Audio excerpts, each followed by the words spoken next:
Eu acabei de fazer um vídeo, mas eu vou fazer outro vídeo, porque não sei, mas estou inspirada. E esse vídeo é para falar sobre a língua norueguesa. Então, é fácil, pra ser bem sincera. Depois de 3 meses estudando, vi que é uma língua simples.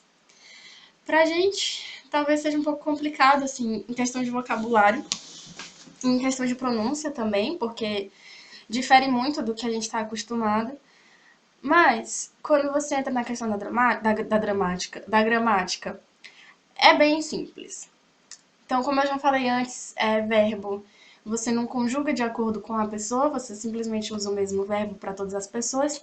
Então, por exemplo, se eu for falar eu venho do Brasil, eu diria jeg kommer fra Brasil. Mas se eu quisesse dizer ele vem do Brasil, eu diria han kommer fra Brasil. E isso faria para tudo. Nós viemos do Brasil, vi kommer fra Brasil.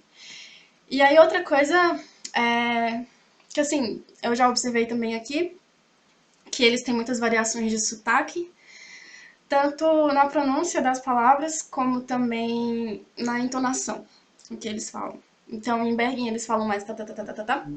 Em Oslo eles falam mais cantado. E aí também, por aí vai. E eles também têm os dialetos. Então, em alguns cantos eles vão falar palavras diferentes também. Mas, de um modo geral, se você falar o bookmore, que é o que eu tô aprendendo, aí todo mundo te entende. E eu já tô começando a conseguir falar algumas coisas, por exemplo, quando eu preciso que a pessoa fale inglês, eu já não pergunto do you speak English, eu pergunto snakker du engelsk? E aí a pessoa já fala, yeah. Hoje, por exemplo, eu fui pegar um ônibus e tinha um velhinho dirigindo, um velhinho muito fofinho. E aí eu pensei, poxa vida, aqui todo mundo fala inglês, mas se esse cara não fala, né? Vamos ver, vamos perguntar em norueguês. Eu perguntei em norueguês, assim, snakker du engelsk? Aí o velhinho falou, bra, mais ou menos, bom, fala. Aí eu fiz a pergunta em inglês, tipo, como é que eu chego nesse morro? Eu quero subir nesse morro, me ajuda. Aí ele começou a responder em norueguês. Eu não entendi nada. Mas aí, como noruegueses são pessoas legais, ajuda prestativas, uma menina que tava sentada do lado, assim, ela percebeu, você não tá entendendo nada. Aí ela pegou e começou a falar inglês pra mim o que ele tava falando. E aí deu certo, eu peguei o outro ônibus, que eu tava no ônibus errado, peguei o ônibus certo. E aí subi esse morro, muito bom, muito bonito. Tinha um lago, dava até pra escalar um pouquinho assim, de leve, nas pedras, barra rochas. E foi massa mesmo. Minha opinião. Bergen. Ah não, a gente tava falando da língua, né? Vamos voltar pra língua, para poder manter o fio do pensamento. O norueguês, como eu falei, é simples. Então, já tem uma noção de presente. Você normalmente vai conjugar o verbo botando um R no final. Em geral vai ser isso para os verbos regulares. Então, vir, que era o que eu estava falando, comer,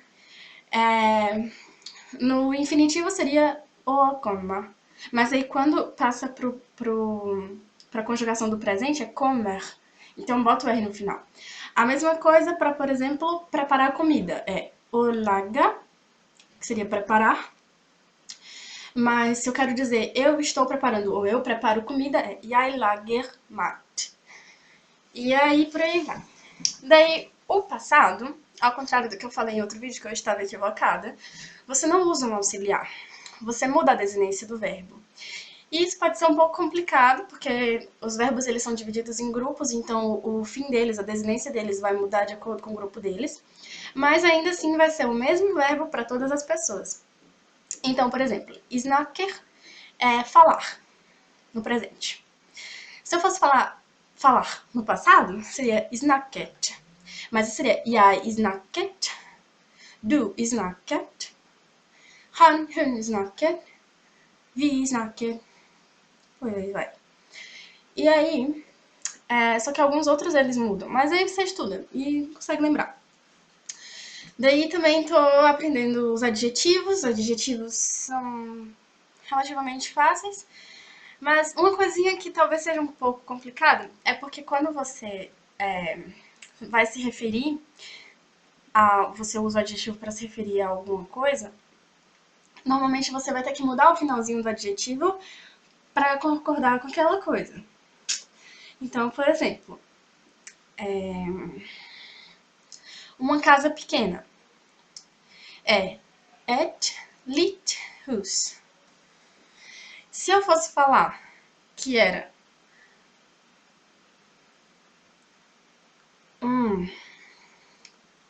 uma garrafa pequena, esse é en liten flask.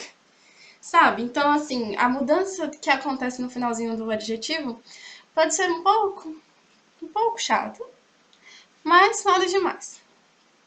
Isso também estudando se aprende.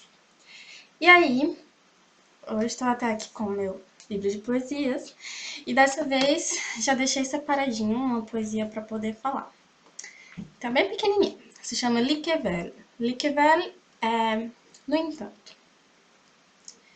Jeg ser deg bøyd over vann, du skiller bittesmå klær, mens kvelden synger sakta i vise vennlige trær, og over ditt bilde i elva gynger stjernenes skjær.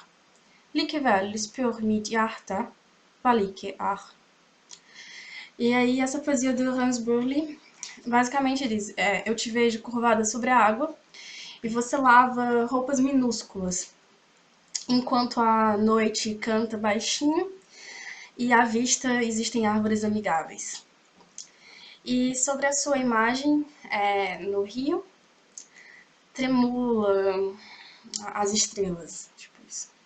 No entanto, pergunta ao meu coração o que é a felicidade. E é bem bonito, vemos que rima. Norueguês é uma língua massa, assim, tô achando muito interessante aprender.